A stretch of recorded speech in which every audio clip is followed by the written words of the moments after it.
we're sending out to the wholesalers now, so we've got that measured up. We've got a little Santa costume looking nice. Finn's got his little hat on.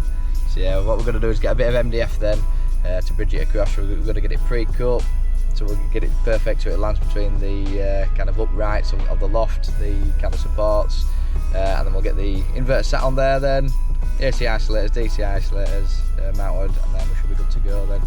Nice and easy. So, but yeah, there's just no surface to fix to, like no walls, so it'll have to go on a plank. So to B&Q. Just stopping by wholesalers, got his little Santa outfit on. So these guys are loving it. Yeah, I've lost Finn. When the Santa costumes in B&Q. Here he is, he's popped out of an aisle. There he is. Mr. Santa, I've got fat dustbands. No. He's picked up his wood. He's got a bit of 12mm hardwood. So we should be able to get the inverter on there and the battery in there. That's about it. So we're also going to get a smoke detector to bang up above where the inverter's going to go. Just makes it a bit safer, doesn't it? Yeah, Finn's disappeared again. So I'm in the gardening section. I've gone for the gardening.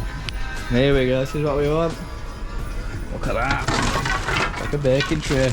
We'll have that. Whoa. Look at that. Whoa. Is that metal? Is it metal? That's sick. Treat myself to a new broom as well. Look at this. There we go, all gears on site now. So we've got all those panels, got those little rails, all those isolators and bits. So that's all arrived. Hopefully it's all there. We'll have to unbox it and see what's here. We've got scaffolders now, they've arrived. They're getting all scaffolding up. They should be done in the next 10 minutes. So on the roof then, we've got like an old flue to come out. So we've got some roofers in. They're going to pull them out and they're going to make sure everything's watertight with when you get your brackets in for to mount your solar panels. So crackies then. Inside here, what have we got? Get up at door. A bit stiff. It's like a metal. They put like a metal trim around it. So what we're gonna have to do is come into the bottom like this. A bit of conduit round, and then what we'll have to do is just bob into here. Then there's a spare way there. It's got a Type A RCD on it, and that's it. Then so we'll bang a what do you call it? I can't think. We'll bang a B20 in there or a C20 depending on the inrush. So we'll come out with a bit of conduit all the way up along, and there's a little hole there already. Well, I've been proved wrong. Gear's not arrived unless we're fitting a vanity unit. So customers getting the bathroom done at the same time, so they have the chair set up and get that in. They look like rails, but obviously not. Right then, it's like we said, conduit going along, up and then through that hole. So that'll get us access to the loft via a cupboard. And then once we're in the loft, we'll go to meter, AC isolator, and then up into your inverter. So nice and easy. And then from your inverter, there'll be a little there'll be DC cables coming out into an isolator. There'll be two legs going out, which is basically pos neg twice, which will go to two sets of panels.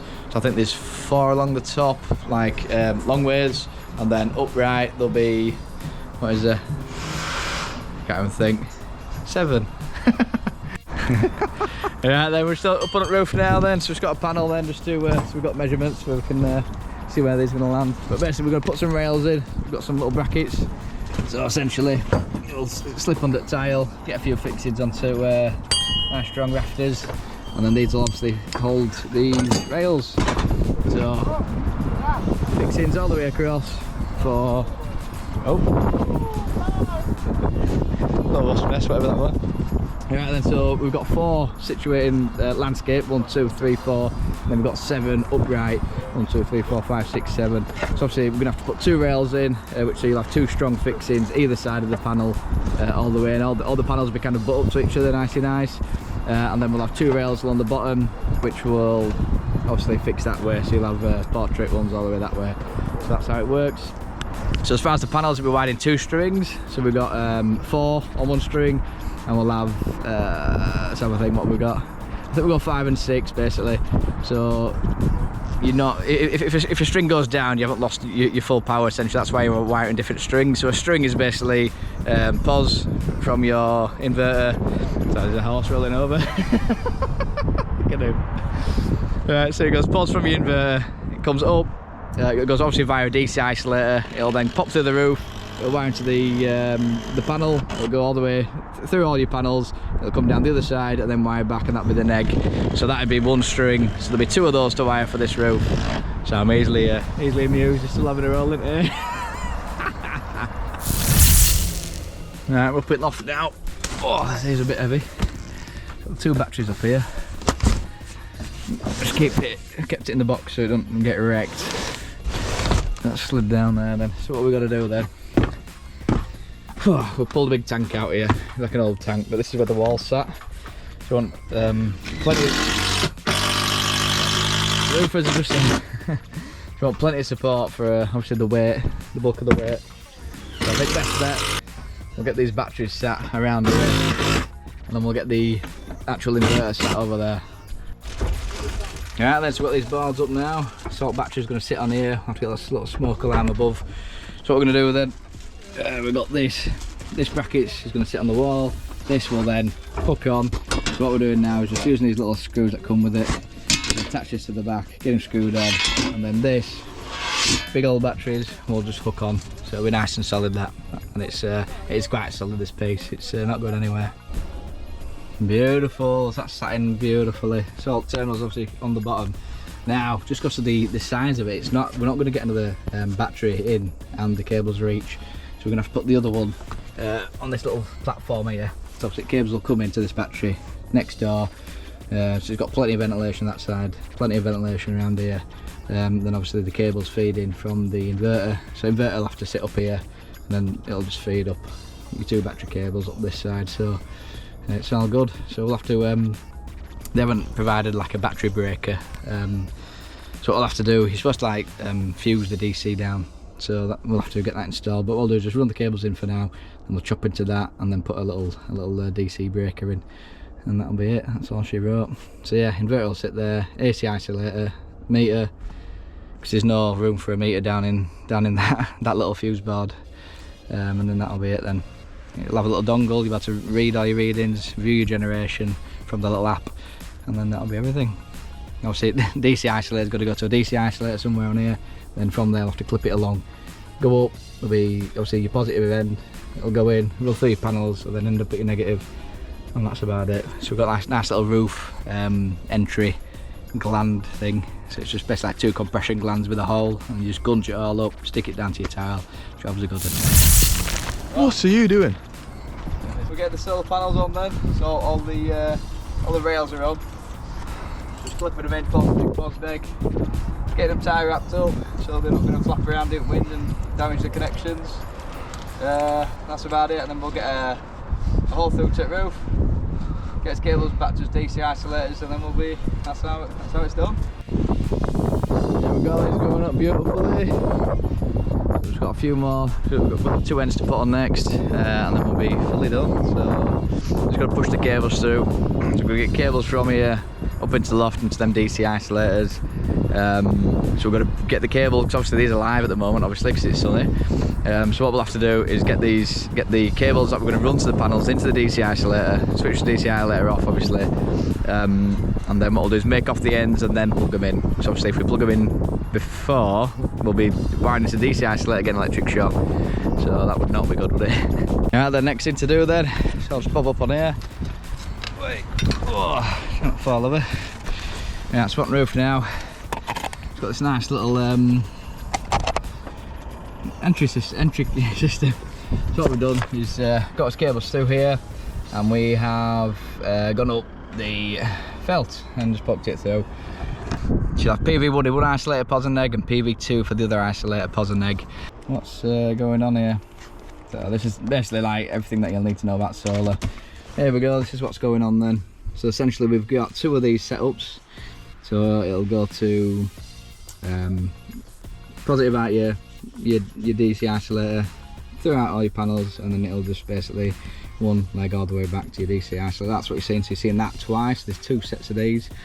Obviously we've got a 4, a 5 and a 6, so that we're going to wire it in that configuration just to kind of balance the loads out. If we have a string go down, then you're still going to get generation of power. You could wire it all on one obviously, but yeah, it's best not to. So obviously we've got DC isolator, we'll go inverter, So we've got an AC isolator which goes to the inverter, and then a generation meter, and then we'll go for another AC isolator there, the other side, and then into the fuse board where you can see that. So that's that. I'll list nice in the diagram. We'll show you how to connect a crimp an end on a solar cable. Alright, we're back up then. So yeah, when you're on the roof, you want to be kind of stepping on this section. If you step on this section, this is like a void, and you'll end up cracking tile. It's a little note there. What we've got then. So we've got the negative. There we go. If you have a look, you'll see a little negative. There we go. So we've got the negative there of this set here. Yeah, so it'll be 1, 2, 3, 4, and we'll nick the end one when that goes on. So we need to extend this negative. Now, to extend that negative, you have to get a positive in, and then obviously the other ends wires into the DC isolator. So what we have to do then is put an end on one of these. So we're going to put so inside this female end, this negative, it's like a hole in it.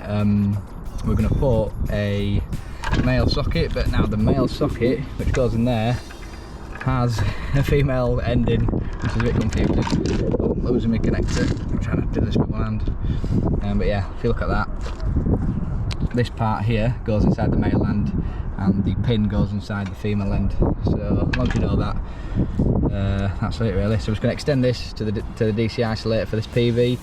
The 2 cables that come out of that end, which go back, we'll have to have the positive end going back to the PV, and then we'll have one isolator doing PV1, which will do all these 5, and then we'll have PV2 going from here to there. And obviously that's set on nicely. So just once I've made this connection, I'm going to gunge up here, gunge up with the cable that comes in, and then just seal around here, and it'll be nice and watertight. So let's do this, get these panels on, and then that'll be me done up here. So yeah, just as a big note then, obviously we're going to make off all the ends so you can't touch any cabling. As soon as you plug at one end, the other end's going to be, could be live, you know what I mean? So yeah, just make up all your ends, then plug it in, and obviously make sure you haven't got anything going out of you. Make sure your DC isolators are off. There you go. Right, let's get this on my head then so you can see. So I stripped like 4mm there. Got this little stripper, and like we said, we want the pin, don't we? That's the let's have a look. Yeah, we want the socket, sorry. So we're gonna bang that on there like that. And now with these, you want to come in like so. So just put that in like that, push your little end in, and then crimp. There we go, easy as that. And then you just get your positive plug. It should click. There we go, nice little click there, and tighten it right up. And then you use these like you're supposed to. Get them to do it. And bang that in there, get that over there, and then this will nip up super tight, and that's how you do it. There we go, and that's it. Alright, then we're just getting this wired up now. Just got those wired in, there's your DC isolators. So with these it goes pos to neg and neg to neg, like that, so it kind of crosses over. But yeah, that's going to be for PV1 and PV2. And then I've just made these ends off. If you look down here, there we go. We got all these made off ends, and that's it. So these are just plugged into the bottom here. 2 battery terminals. We've got some comms, I'll answer that in a bit. And then we've got the CT, and that's it. Yeah, I got all that stickered up then. So it's all pos, we're just like DC, it's just pos, it's just black, it's just red and black in it, red positive, black negative. So I just taped all the positives red. But yeah, that's all sorted now. So plug those in, that's all working. So we're actually generating, it's a cloudy day, about 2 kilowatts, but I'll show you through the system and show you what's going on. But yeah, so we've basically just wired a 6mm from a Type A RCD via a, I think it was a B20 or a B16 amp breaker. I think we went for a B20, that's why I went for the 6mm. Oh, cool, come in. And then from there we've gone up to the loft. We've run a data cable which was screened as well, so we could run them together. So the it went from little fuse board, isolator, generation meter, isolator, back to your inverter, and then that's it really. So your inverter's powered up and you've got 2 ways of isolating it, and then you've got a generation meter that measures import and export, but obviously it's going to just measure the export, so that's looking neat and sweet. And then from there, yeah, it's just your batteries then. So your batteries, you just crimp lug it into your unit, pos neg, it goes into one battery, and then you wire it in parallel. So there's 2 other terminals which goes off to another 2, and that's how it works essentially. And then there's some BMS cables, like they basically just make sure it like networks the inverter to the battery, so you know, like the temperature of the batteries, you know, the voltages and the amps, so it just drags all that information out for you, so you don't have to type it all in, and that's about it really. So here's the inverter here then. So everything's all powered up. So we've got the AC isolator for this one, generation meter, and then it goes to another AC isolator. So if we're going in here, 98% full. There we go, that's his little flow chart. So at the moment, let's have a look, battery 0.57, so it's still trying to charge up a little bit off the grid, but the house is using nothing, which is brilliant. So it's basically free electric from the solar panels, so you get your 2 solar isolators there.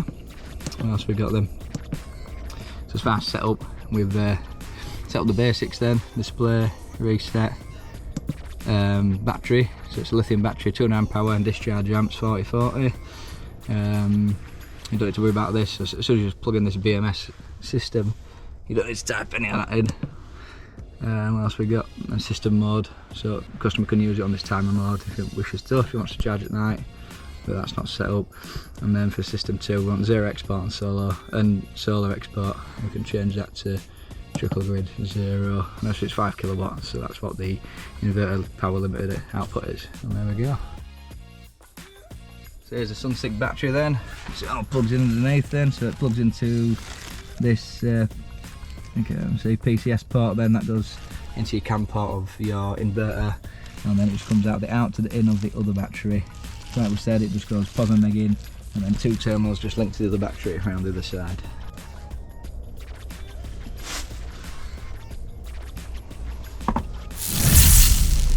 Right then, so I'll just show you the app then. So that's the solar panels from the evening when we picked it on yesterday. Obviously we had to come back during the day just to make sure that basically we had to check we got decent voltages, and the polarity was right, there was no kind of ground faults, and we was getting some amps through. So yeah, we did that. I didn't want to risk powering it up. It's not worth blowing up a few grand's worth of kit, is it really? So let's just get the app up. So in the app, yeah, you can if you've got the advanced mode instead of the user mode, you can change loads of parameters in it. So let me just log on to this, make sure you can't see any customers details, but there we go. Yeah, you can't see out here. Right then, so I don't know how much you can see of this, but basically well, it's end of day now, so there's only 27 watts, but earlier when it was still cloudy, but you were getting about 2-3 kilowatts pumping out of it. It's charged the batteries to 97%, and the house is using 450 watts. So currently, look at that, grid 0, that's what you want. So he was really well happy that he's got his house is using half a kilowatt, and he's pulling nothing from the grid at like 30 or 40 pence, you know what I mean? So he's loving it. So that's your 97% and battery, so that'll be going down at the moment, and it's pumping out 455 watts this way, plus your 27. Well, it doesn't add up to 4 or 5, but it's give or take. But yeah, that's this is the app, so you get, try not to show any customers details, but yeah, you can see the graph of when we installed it and the generation so far. So obviously winter, you get less radiance throughout the day, but obviously at summer, when your sun's at kind of max output, you're going to generate loads of power, and those batteries are going to charge a lot quicker. And say like your electric car, as soon as the solar will generate obviously through the panels, it will then go through your DC isolators into your inverter. Inverter then charges the batteries first. Well, if you use any of the power at any kind of use, I can't speak now, I'm trying to put it in layman terms. If you're using electric, you won't be paying for it. If it's like a few hundred watts, it'll go to that first. Any excess, it won't go to the grid. Any export, it'll go to the battery, and the battery will charge up. And then when the battery's fully charged, it'll obviously still carry on feeding your house if you're using any, so say like 500 watts, and then it will export. At that point of export, if you can kind of see what's going on with that, if you've got like an electric car, that's the point where you want to not get paid like 5 pence a kilowatt hour for generating it. You want to be charging your car at that point or whatever, and kind of saving yourself money when you have to charge your car at other times. Up in it, I can't explain this one, I'm trying to make it really simple. But yeah, that's the solar install. So it's looking great. You can't see it from down here because we're on a hill. But yeah, so we obviously put the panels up, went to DC isolators, into your inverter, went over to AC isolator, to meter, to AC isolator, back down to a board. So you got a Type A RCD. You probably should bang it on a B16 or a C16, something like that. But I banged it on a B20 and put in a 6mm cable, which carried all that. So it had plenty of tolerance on that. So what you're supposed to do is like a little equation. It's supposed to be the design current plus your breaker size is the cable. It should be the cable size. So if you had 16 amp design current, 16 amp breaker, that's 32 amps. So if you used a 4mm for that, you'd be fine, because a 4mm can take over 32 amps. So that's how you kind of do it. Lovely. So hopefully you've enjoyed this episode. If you like this kind of content, hit the like button, hit subscribe, hit the little bell notification so you know when we next upload. As always, I'm going from me, and I'll see you on the next one.